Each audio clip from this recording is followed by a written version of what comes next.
Hello and welcome to the favorite show of the Prime Minister's Communication Director. Moron, not a moron. The show that answers the question, moron, not a moron. I'm your host, Terry Thistlehair, so let's get started. Socrates, not a moron. Peter Mansbridge, not a moron. George Bush. Pass. Mel Lastman. That's a gimme.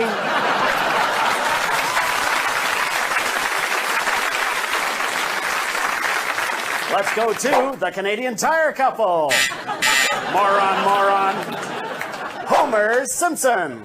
Cartoon moron. John Manley. Moron in training.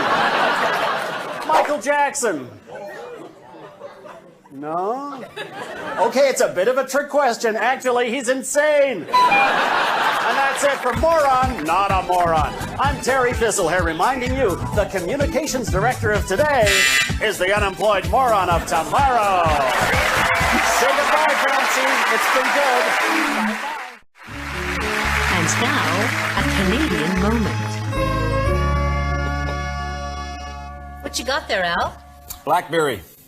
Way for the future, Vera. They're great. Except you could go blind trying to surf the net on a 1-inch screen. The keyboard looks awfully small. Yeah, but you can still email people. You just use a pen to type. How long does that take? About 2 hours. Wouldn't it be quicker to phone them?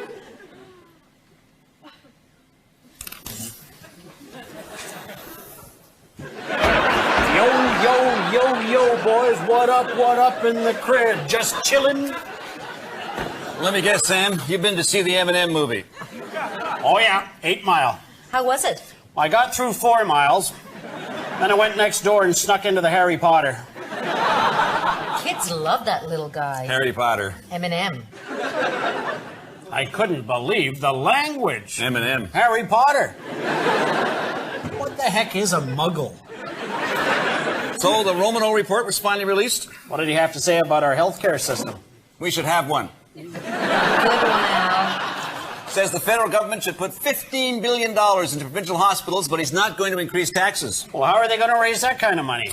Simple. They're going to start charging patients rent for waiting in emergency rooms. Hey, what do you make of that Alan Rock predicting that our dollar is going to hit 80 cents U.S.? I wonder what gave him a crazy idea like that. Hey, guys, you know Alan Rock.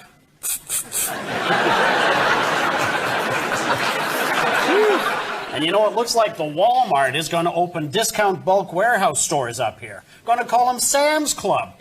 Well, no way am I going to support some American giant taking business away from Canadian companies. Where do you shop, Sam? Home Depot, Staples, and Sears. Well, in less than a month, Santa Claus will be here. Oh, yeah. I just bought my Christmas tree. Or as they like to say at Toronto City Hall, my holiday tree. I'm going to decorate it with holiday ornaments, put all the family holiday presents under it, and on the night before holiday, we're going to go to midnight holiday mass, sing some holiday carols, and then go home and watch the Bing Crosby movie with the classic song, I'm Dreamin' of a White Holiday. You got that right. Tell me about it. Oh, yeah. Oh, yeah. Oh, yeah. This has been a Canadian moment. Have a merry holiday. Bond is back in the controversial new film that tackles the issue of on-screen smoking. It's the spy thriller that leaves anti-tobacco groups smoking mad. It's Yellowfinger. Good evening, Mr. Bond. I am Yellowfinger, the greatest smoking villain in the world.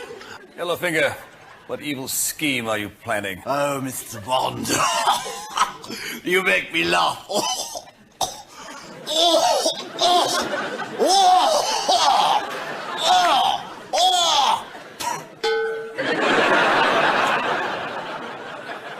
And what was the question? Oh, yes. I plan to corner the market on the tobacco industry and get everyone addicted. How do you plan to do that? by forcing influential movie stars to smoke in their films. So far, my victims include Harry Potter and the Chamber of Smokers, Julie Andrews in The Sound of Phlegm. Up on a hill is a lonely girl.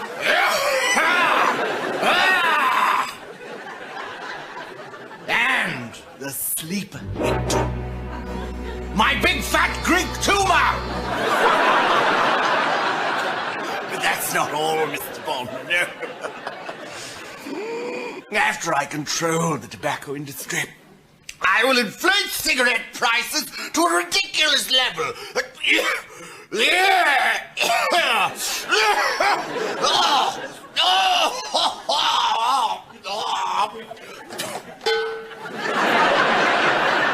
And then sell them back to my victims at twice the cost.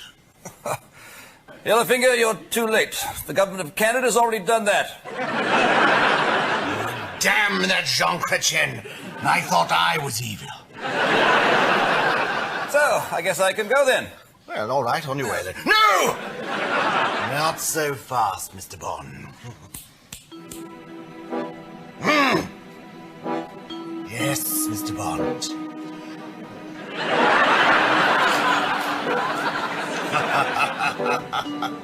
Do you expect me to talk? No, Mr. Bond! I expect you to smoke!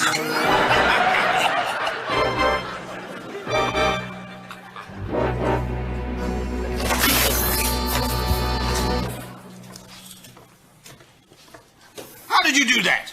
It's quite simple. Velcro. George W. Bush isn't the only one who's a moron. Well, you can't stop me, 007. Look.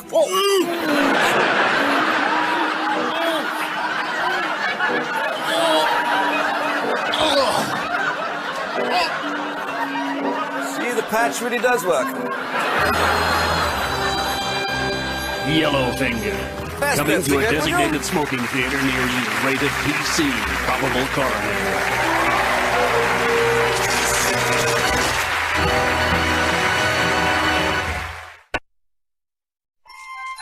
A holiday message from Ontario Premier Ernie Eves. Hello, Motors. I'm Ernie, so cute you want to hug him, Eves.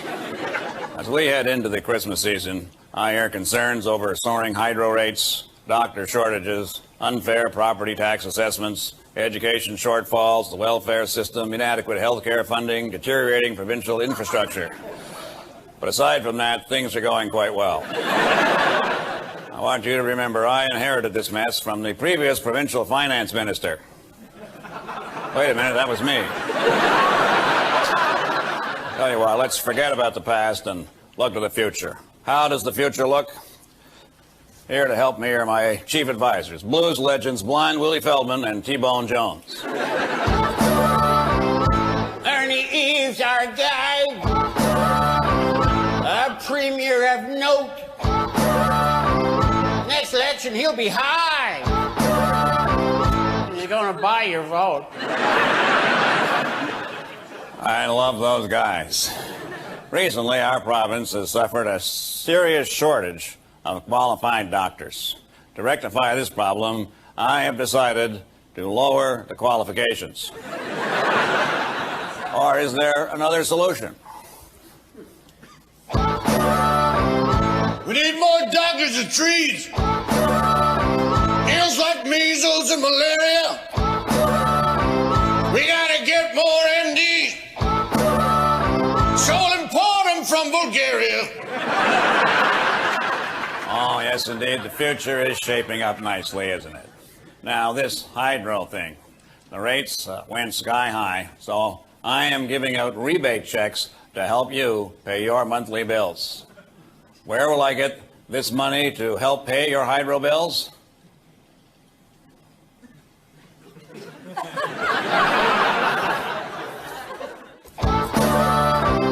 There's rebate checks. Roads is under construction.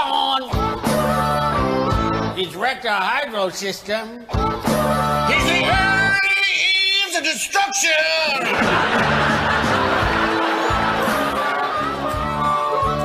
Good night.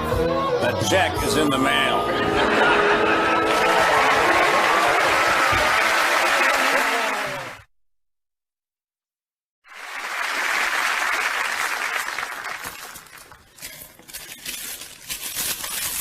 I got soup too. What kind's yours?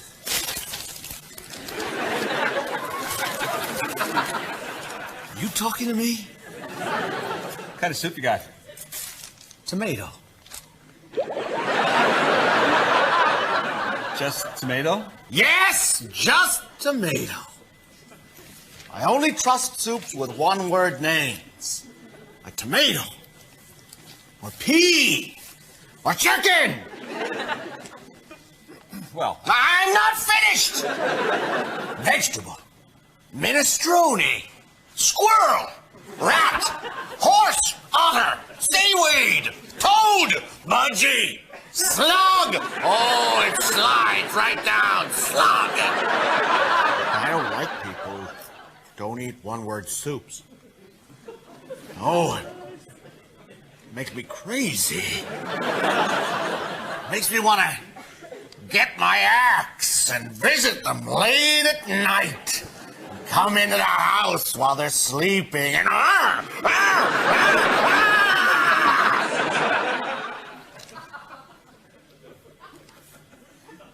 What kind of soup you got? carp?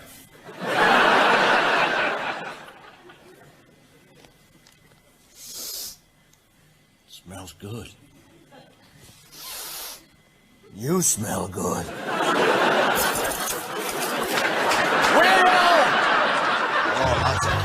Try Tim Hortons one-word soups. They're not just for crazy people.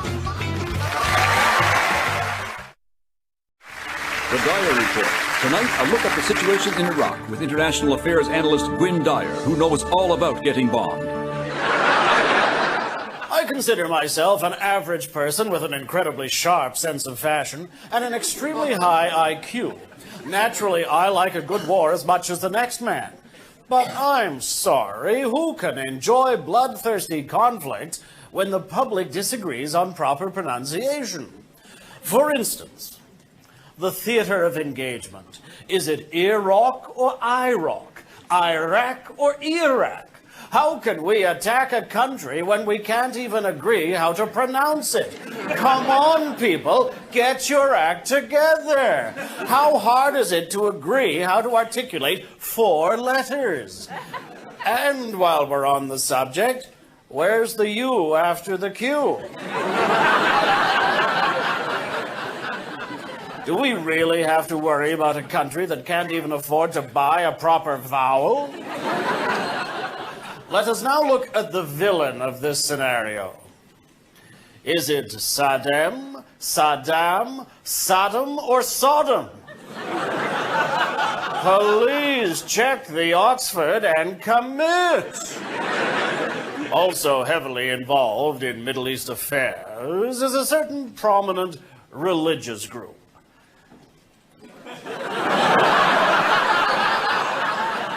I'm not even going to attempt that one.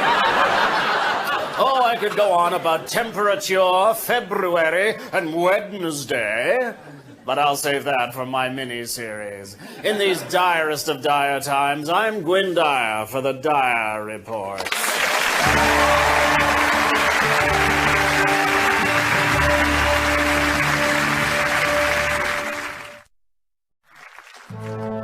Newsworld Today with Nancy Wilson. Good morning. Opposition leader Stephen Harper is reorganizing the Canadian Alliance Party. But he's far too boring for this time of day. So instead, we go to our environmental correspondent, Hunter Robertson. On location in Morose, Spain, where the slick from the oil tanker Prestige has washed ashore. Hunter, describe the situation there. Well, Nancy, I'm standing on a beach. Well, has the oil slick caused much damage? A spill has begun to impact on wildlife. Volunteers are doing what they can to save distressed animals like this seagull that I personally rescued. Thanks to my tireless effort, this magnificent animalcule of nature has survived.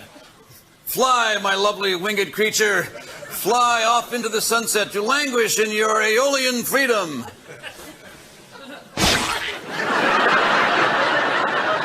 Hunter, what kind of environmental damage are we looking at? Well, Nancy, the spill could wipe out all marine life and spell the end of the fishing industry that has sustained over 20 generations of Spaniards. Well, they could always go into tourism, maybe offer free suntan oil for bathers. So, could the Prestige oil spill have been avoided? The Prestige was a tanker with a single hull. There are also ships with double hulls, which provide twice as much stability. Also available, the Brett hull. Not much on defense, but a pretty good floater.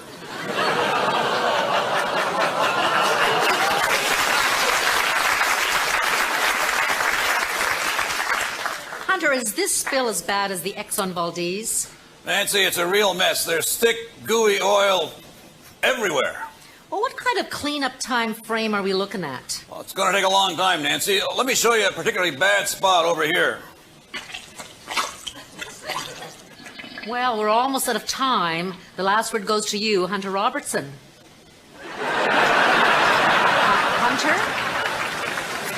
Oh, well, looks like the environmental cleanup has already begun. I'm Nancy Wilson. Have a nice day.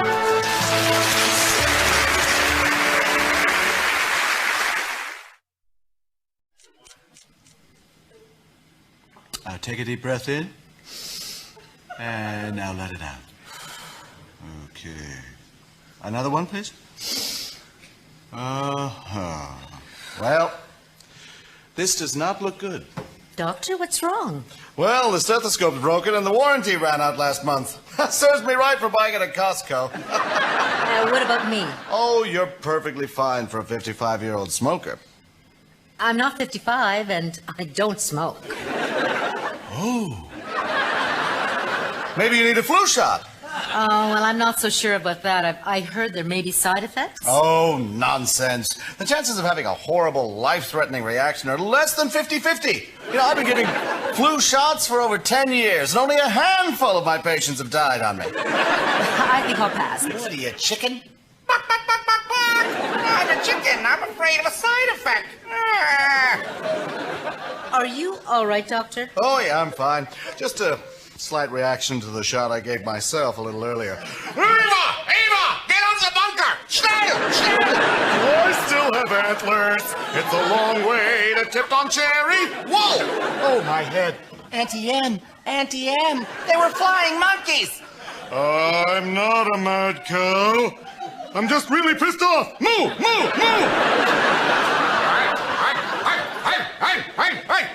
I've always depended on the kindness of strangers. Strangers in the night. Exchanging James Bond. James Bond, yes. Where am I? Who am I? So, what do you say? Ready for that flu shot? After what it's done to you? No way. Oh, well, all the more for me. Whoa! The MTV National News with the Osbournes. Good evening, here's the news. The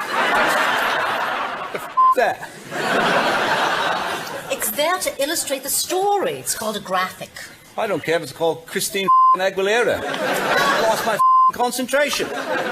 Just read the story. All right. Bloody hell. In Israel, there's been renewed pressure on Prime Minister Sharon. When did you become Prime Minister of Israel? The leader of Israel is Sharon, for sake. There's been renewed pressure on Prime Minister Sharon, for sake. I don't get what's happening in the Middle East. Last month, Israel was bombing Yasser Arafat's house. This month, the U.S. wants to bomb Saddam Hussein. Why don't they just get Israel to bomb Saddam Hussein and everybody's happy? No, see, the world's changed since that 9/11 stuff. Well, I like that place. talking about? They're good Slurpees there. 7-Eleven? You know, the terrorist thing. You ever been in the 7-Eleven? President George Bush has signed the new Homeland Security Bill into law. It's a far-reaching bill intended to protect America from future attacks and has even had an impact on the Statue of Liberty.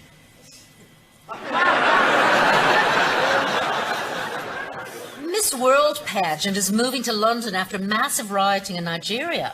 Officials now believe the riot was started by one man, the Tim Hortons soup guy. Miss Canada will compete in the pageant and participate in an added new event, the flak jacket competition. Well, Thanksgiving is coming up.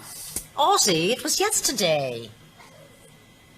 Shared under Prince of Doc. It's not a calendar. Now here's our son Jack with his commentary.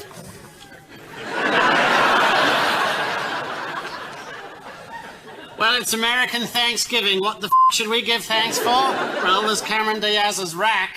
Crunchy peanut butter, because it really works well if you want to stick the cat to the ceiling. I'm thankful for the American education system, especially UCLA and the Bud Light Institute. And I'm thankful for hummingbirds and their long, sharp beaks. They make fantastic darts. I'm thankful I live in America because our freedom of speech means no one can censor your language. That's it. That was lovely, sweetheart. And that's the news. Now off.